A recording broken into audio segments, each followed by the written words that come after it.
Hare Krishna. Thank you everyone for attending Srimad Bhagavatam class. Today we are reading from Canto 2, Chapter 6, titled Purusha Shukta Confirmed, verse number 21, which is on the board. Before we chant, we recite the invocation. Om Namo Bhagavate Vasudevaya. Om Namo Bhagavate Vasudevaya. Om Namo Bhagavate Vasudevaya.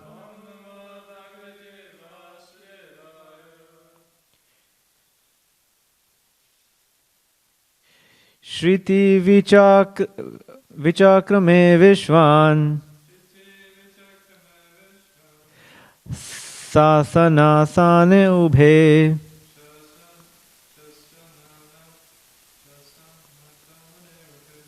Yada Vidya Cha Purushashtubhaya Shrayaha Shriti Vichakrame Vishwan Sasananashane Ubhe Yada Vidya Cha Purushashtubhaya Shrayaha Shriti Vichakrame Vishwan Sasananashane Ubhe Yada Vidya Cha Purushashtubhaya Shrayaha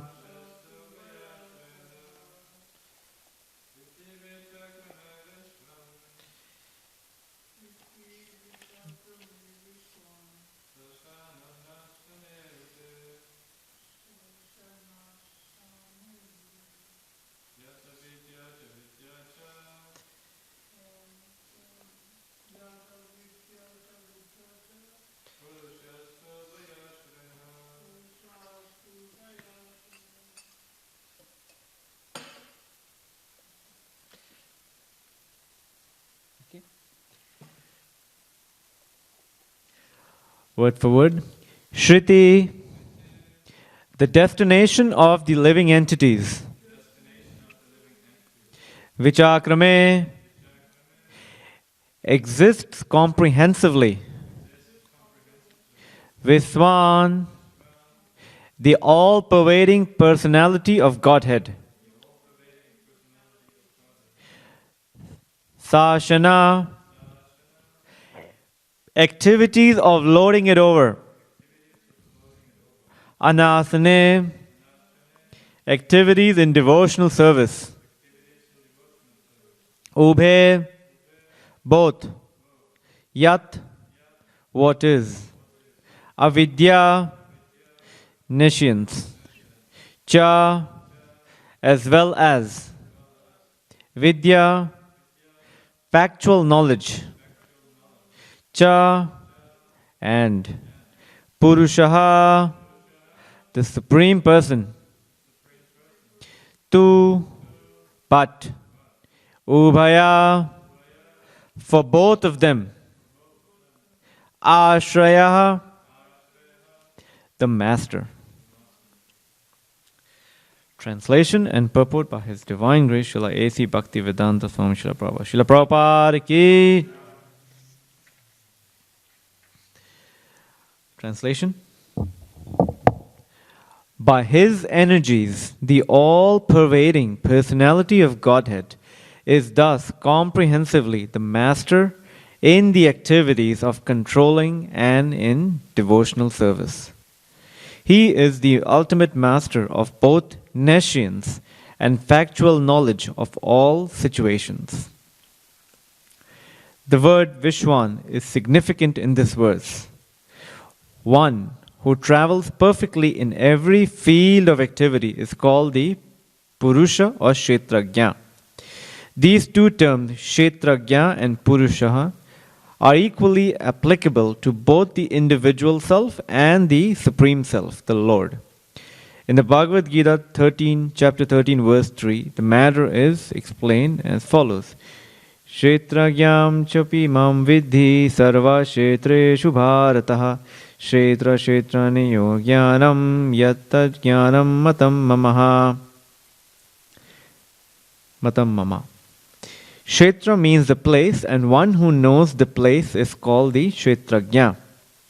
The individual self knows about his limited field of activities, but the Supreme Self, the Lord, knows about the unlimited field of activities. The individual soul knows about his own thinking, feeling, and willing activities, but the Supersoul, or the Paramatma, the Supreme Controller, being present everywhere, knows everyone's thinking, feeling, and willing activities, and as such, the individual living entity is the minute master of his personal affairs, whereas the Supreme Personality of Godhead is the master of everyone's affairs, past, present, and future. Vedaham samatitani. Only the ignorant person does not know this difference between the Lord and the living entities. The living entities are distinguished from incognizant matter, may be qualitatively equal to the Lord in cognizance, but the living entity can never be equal to the Lord in full knowledge of past, present, and future. And because the living entity is partially cognizant, he is therefore sometimes forgetful of his own identity. This forgetfulness is specifically manifested in the field of the Ekapad Vibhuti of the Lord or in the material world. But in the Tripad Vibhuti field of actions or in the spiritual world, there is no forgetfulness by the living entities who are free from all kinds of contaminations resulting from the forgetful state of existence. The material body is a symbol of the gross and subtle form of forgetfulness. Therefore, the whole atmosphere of the material world is called avidya or nescience, whereas the whole atmosphere of the spiritual world is called vidya or full of knowledge. There are different stages of avidya and they are called dharma, artha and moksha. The idea of moksha or liberation held by the monist in the matter of oneness of the living entity and the Lord by ultimate merging in one is also the last stage of materialism or forgetfulness. Knowledge of the qualitative oneness of the self and superself is partial knowledge and ignorance, also because there is no knowledge of quantitative difference, as explained above. The individual self can never be equal to the Lord in cognizance, otherwise he could not be placed in the state of forgetfulness.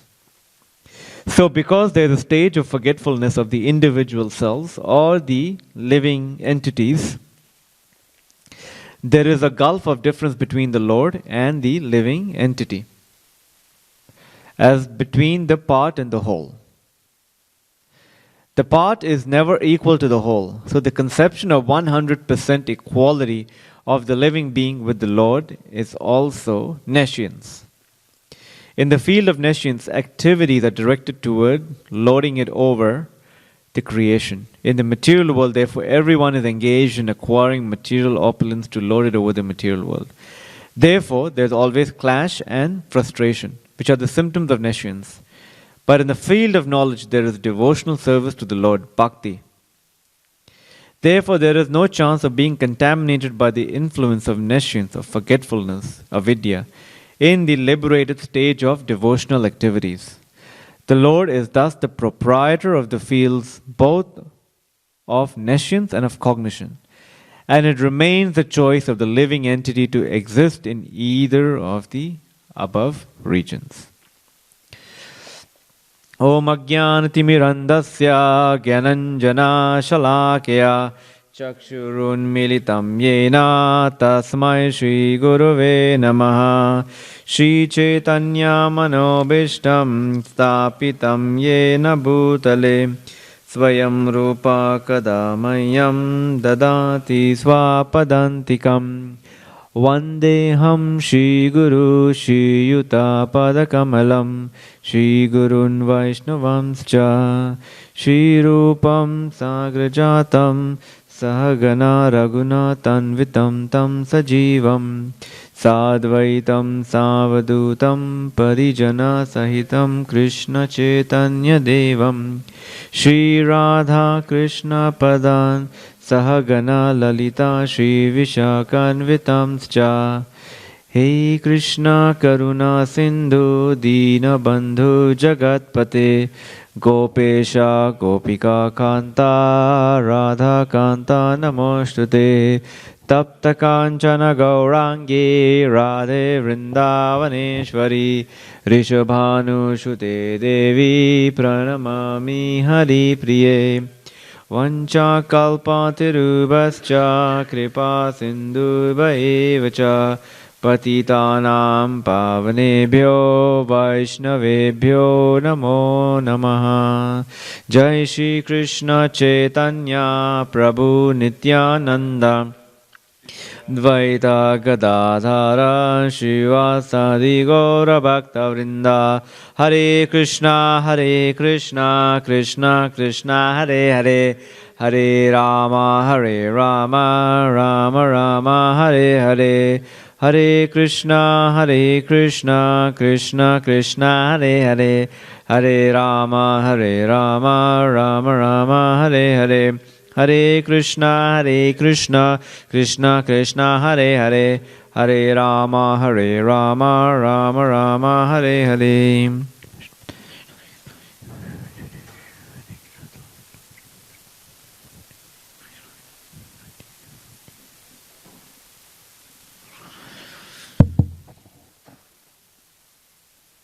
Hare Krishna.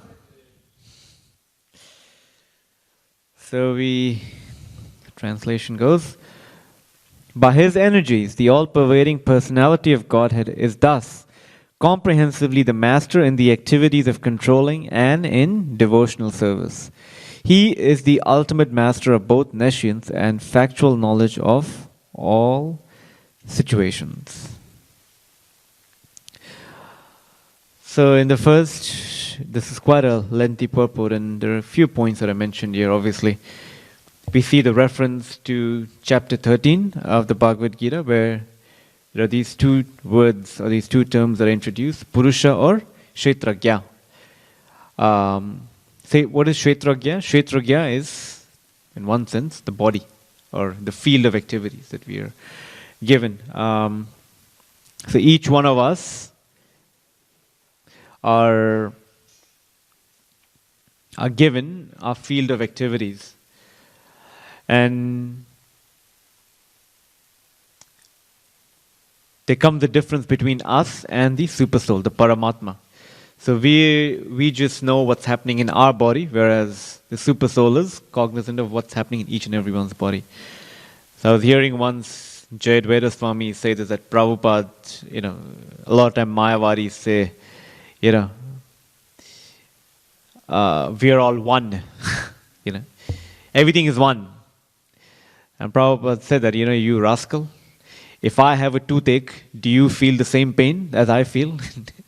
And the Mayavadi said, no. He's like, then that's rascaldom. You're saying, how can everything be one? If I have a toothache in my body, how can you experience it? Because as per the limited perception of the jiva can only experience what he or she is experiencing, whereas the supersoul can experience everything. So there's a clear difference there, that the supersoul knows exactly what's happening in each and everyone's body. Another pastime that I remember once, my Guru Maharaj said, he was somewhere in Boston. And I think I may have mentioned this earlier. And he was speaking, and someone just raised their hand and said that we are all one. And Maharaj just, ignored him, and then he said, we are all one. Again, Maharaj ignored him. Third time he said, we are all one. And then Maharaj then said, okay, so you think you and I are one? And this person said, yes, we are both one. So he said, that means that whatever I own, you own, and whatever you own, I own. And he said, yes, we're all one. We're all united by love. Sometimes people will use these words. And Maharaj said, okay, That means that whatever you possess, I also possess. No, whatever you possess, I should also possess. He said, yeah. He said, okay, then that means, can you give me your wallet? Because in that sense, that also belongs to me. And this person actually was so attached to his philosophy that he gave his wallet to Maharaj. And then later on, he was begging for his bus fare to go back to where he was meant to be going. So people come up with these concocted philosophies, and it sounds very palatable to someone who's not read, or by mercy of Prabhupada we come to know that this whole idea of oneness is flawed from the beginning, but we fall trapped to it. But anyway, it's explained here. So anyway, we're speaking of Kshetrajna and how our field of activities is limited. Certain people, based on their previous karma, are given. So what Kshetrajna is also referred to in some places. I was hearing Chaitanya Charan Prabhu discuss it. It was the sphere of influence. So for example, based on my previous karma, I may be born in a family, a great aristocratic family born with riches. I may be very charismatic. I can appeal to a larger group of people. I can have a lot of following. So that's my field of activities that I've been blessed with based on my previous karma. And that varies from person to person. So when we say that God, we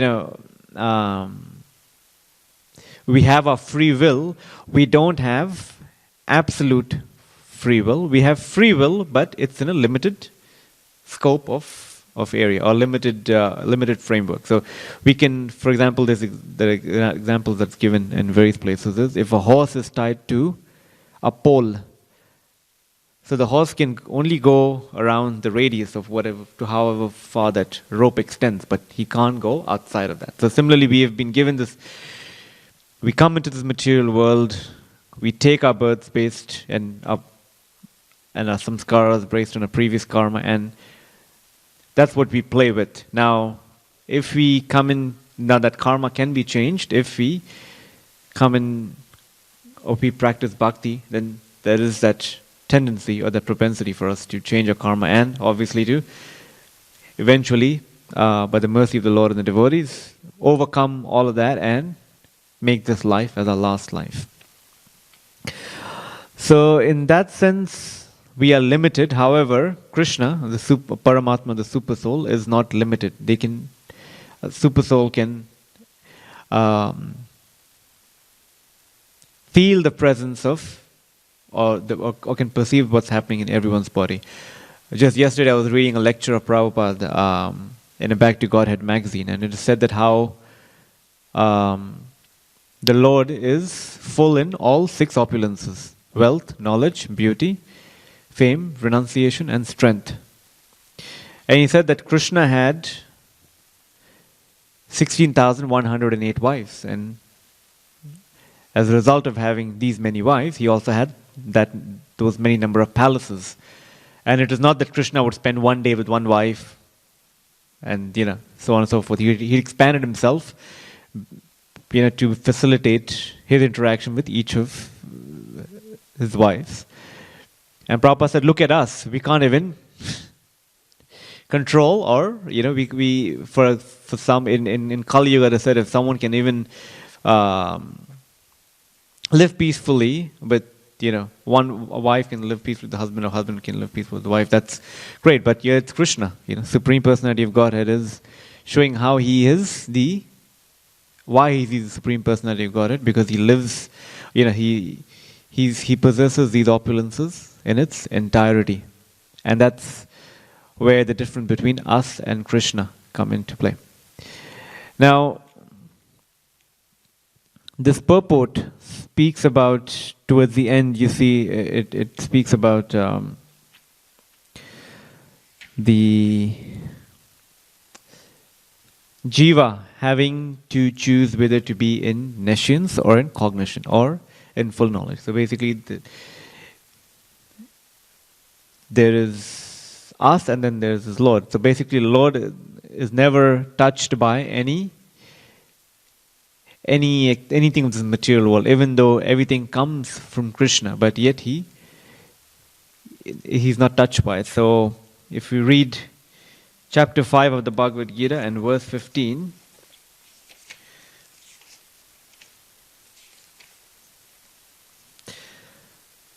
Nadate kasyachit papam na chaiva sukritim vibhu ajnanena vritam jnanam tena muyanti jantavaha. Nor does the Supreme Lord assume anyone's sinful or pious activities. Embodied beings, however, are bewildered because of the ignorance which covers their real knowledge. So, quite interesting, even though, so this is how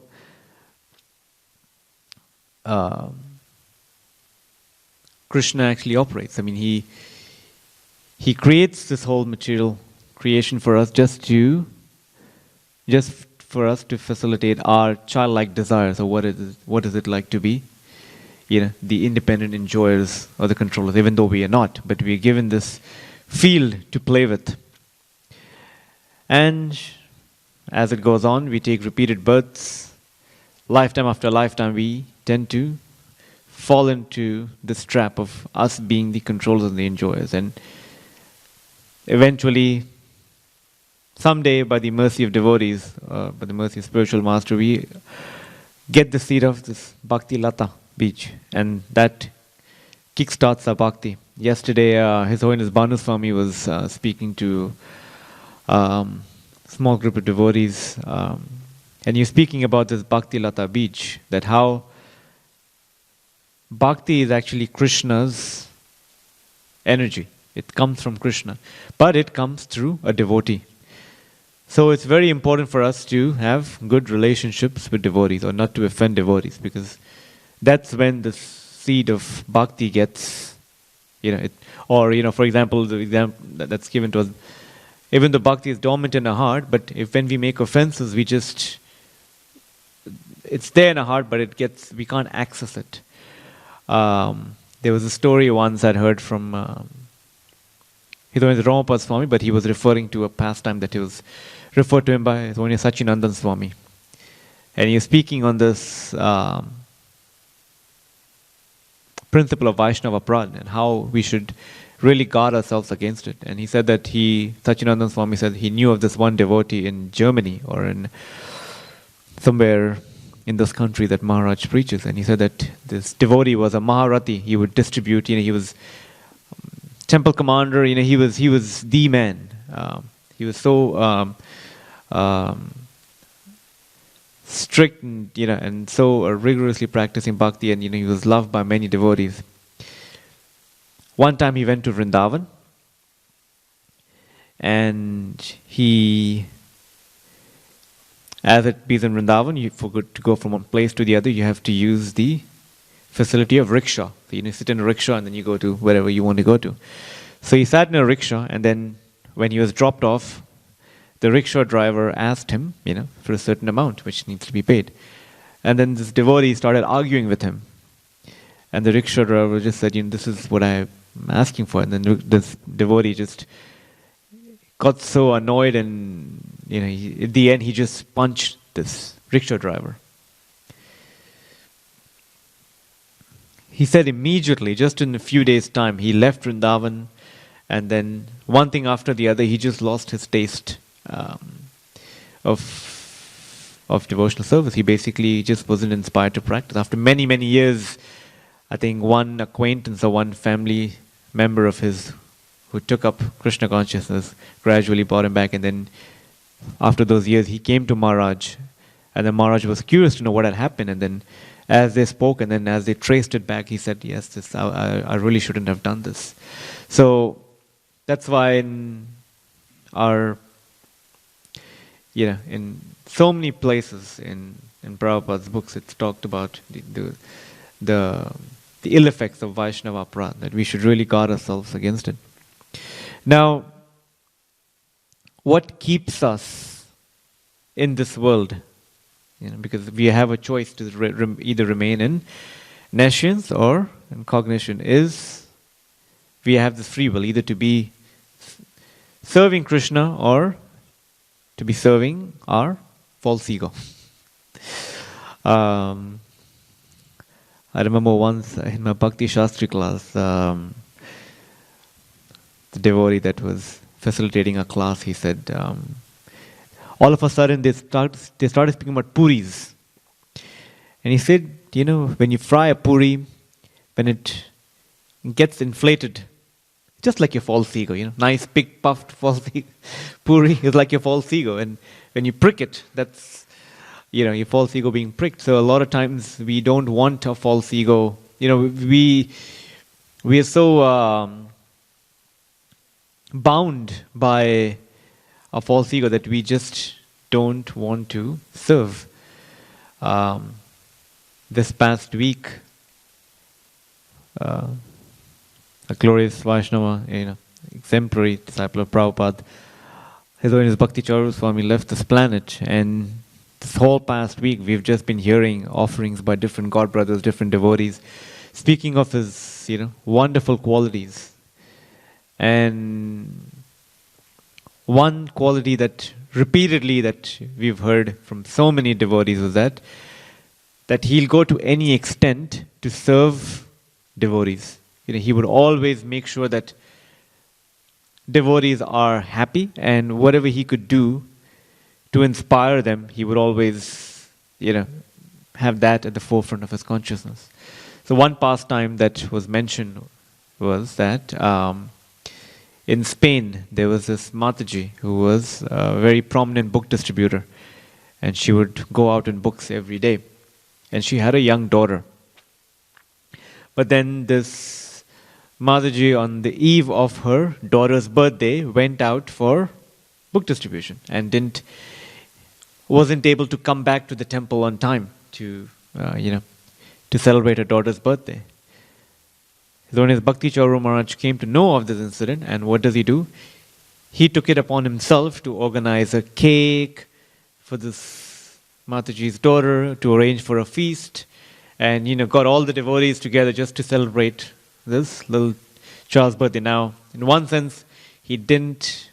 Different devotee was saying, the devotee that I heard it from said that he didn't really have to do it. I mean, there was no need for it, but just to please or just to inspire this little child, and so that she wouldn't feel left out, he went the extra mile just to, just as a service to her mother. And this touched the devotees so deeply that they felt that it's our need to look after devotees. So Maharaj exemplified that mood in all of his dealings with different devotees.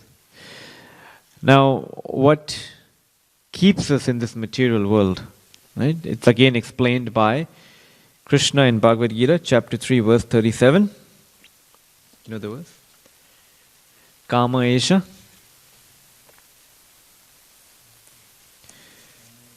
Krodha esha. Yuguna mahasamudbhava. Mahashano mahapapa. Vidhi enam mihivairinam.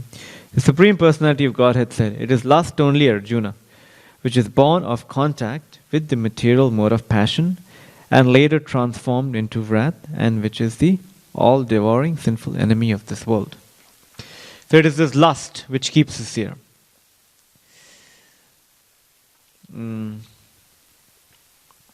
But something else that I read that I thought of sharing this morning based on what's here is the other aspect that keeps us, the other very strong emotion that keeps us here is envy. And this has been described nicely in the 4th canto of the Bhagavatam, the pastime of Prithu, Maharaj and Indra. And it is said that Maharaj Prithu was, obviously he's an incarnation of the Lord, but he was performing these horse sacrifices.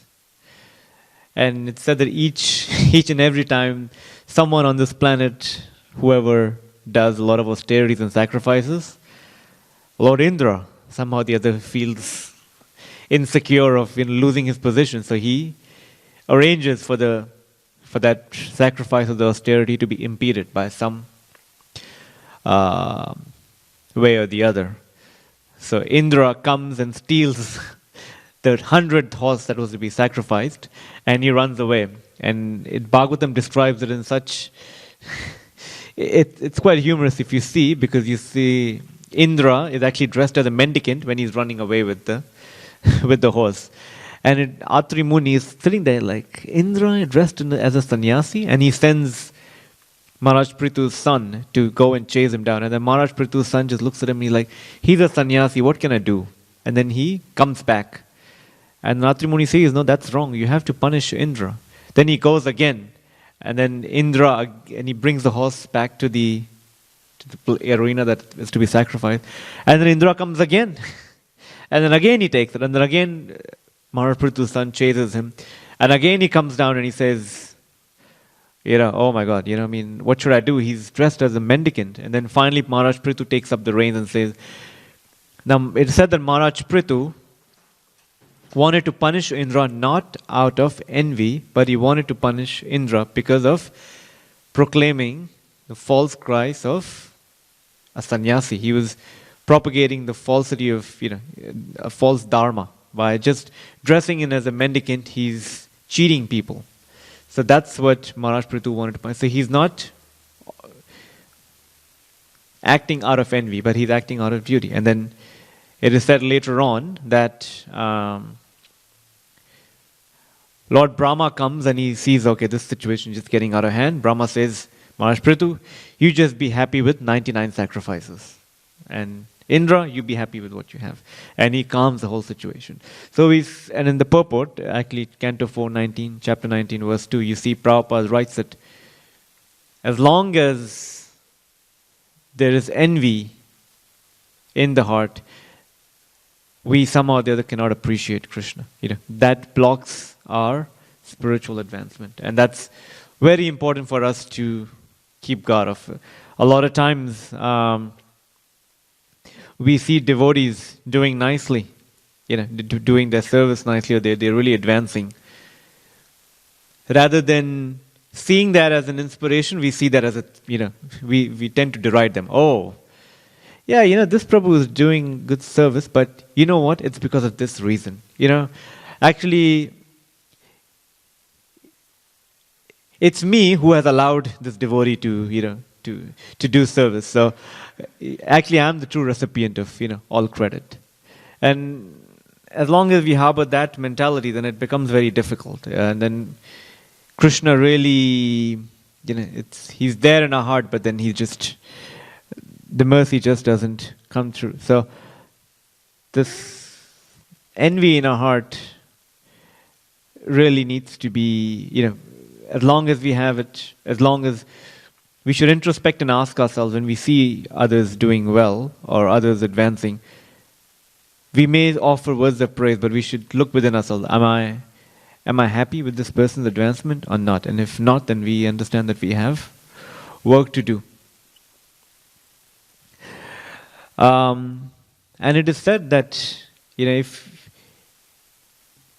we truly are wanting to serve the Lord and we are able to overcome this, our own false ego of being the enjoyer and control, then the Lord provides for whatever is needed for our spiritual advancement. Actually, there's this one pastime I was listening to in Prabhupada Memories by a devotee named Srinathji Prabhu. He left his body a few years ago, and he said that not Srinathji Prabhu, sorry.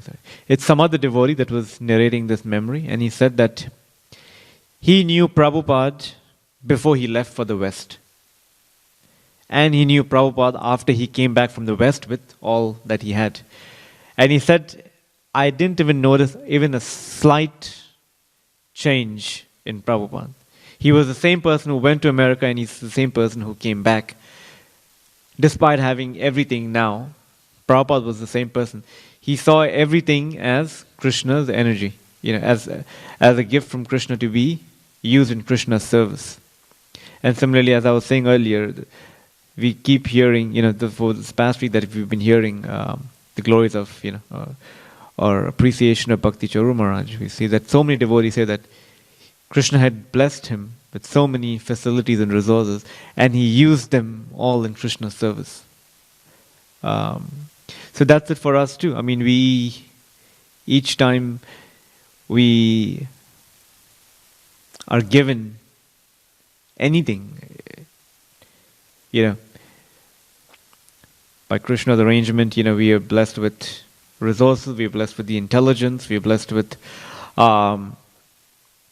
the opportunity to serve. We should see this as Krishna's mercy, and we should always look to see what is it, and when we see others doing well, we should see, okay, what is it that, we should go and ask Prabhu, you're doing so well, what is it that you're doing that maybe I can also take inspiration from? And in that way, Prabhupada says, if we do that, then the whole atmosphere becomes Vaikuntha, a place where there's no envy or no anxiety.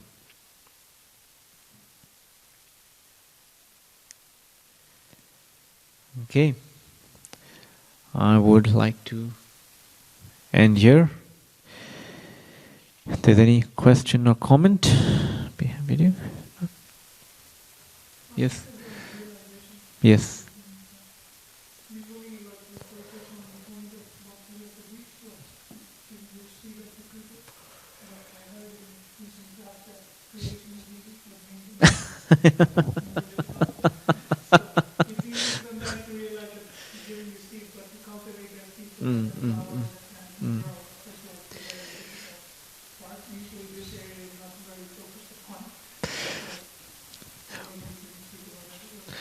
Was this the interview that you're speaking of Devamida Swami with Pancharatna, Gopal Bhatta Prabhu, right? Yeah.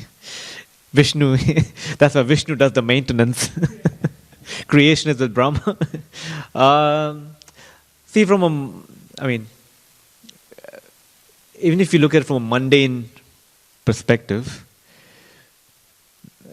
come Jan 1st, it is noted that the most famous New Year resolution is people make New Year resolutions on January 1st and then they're broken on Jan 2nd. Right?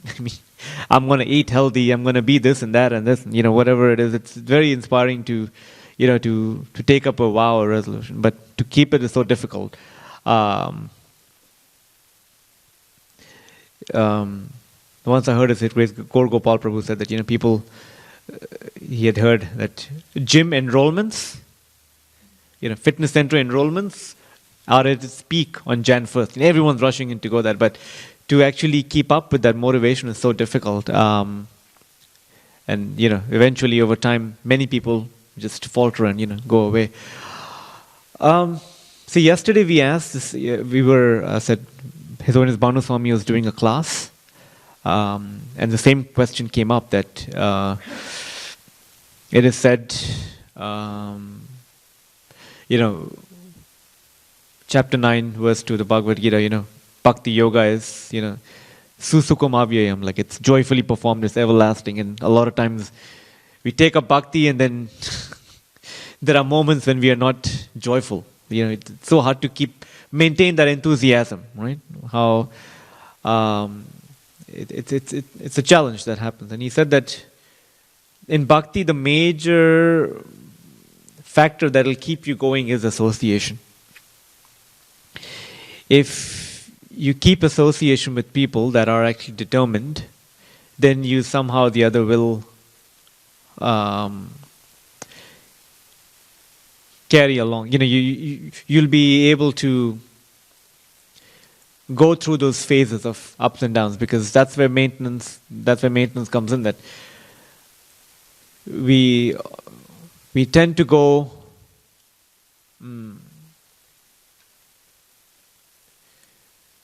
we actually tend to go through periods where some days chanting becomes, I wouldn't say, when I say an obligation, it's too nice of a word, but it becomes something that you are least concerned about. You want to do all other things, but then chanting is the last on the list to do. And Maharaj was saying yesterday that you carry on with it, you do it.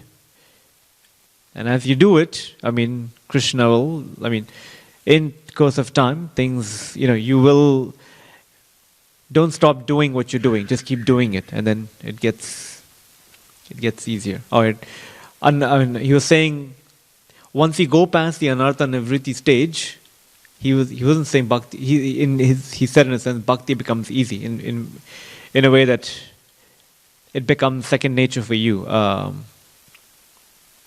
Like once, a long time ago, I was hearing, I think Ganesham gave a class here, and he said that in the beginning stage, for us to wake up early, we set an alarm, right, to wake up on this time. But as we develop that habit of waking up early, we actually don't need an alarm. We will wake up, when our body clock is, our body clock gets adjusted to the time that it should wake up. So then we don't need an alarm. So those are some things on maintenance. It's a hard job. That's why Vishnu does it. But it's an important, I mean, that's the most important bit. You see in so many instances, organization, institutions, they when they hire you, then over a period of time they offer you certain courses, just to keep your, for example, if I start off at this level, for me to go to that level that I want to go, there's so much that needs to be invested by the company in you, just for you to keep going. Or else, how do you maintain that same enthusiasm and that inspiration to get to the top? So we need the help of others, and especially for us as practicing devotees, we need other devotees to continue to encourage and inspire us. And we go to them with the mood of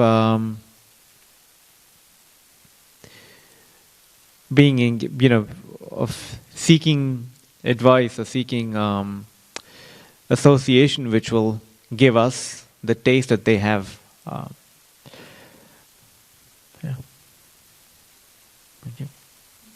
you. All right, thank you again. Granth Srimad Bhagavatam ki, Srila Prabhupada ki.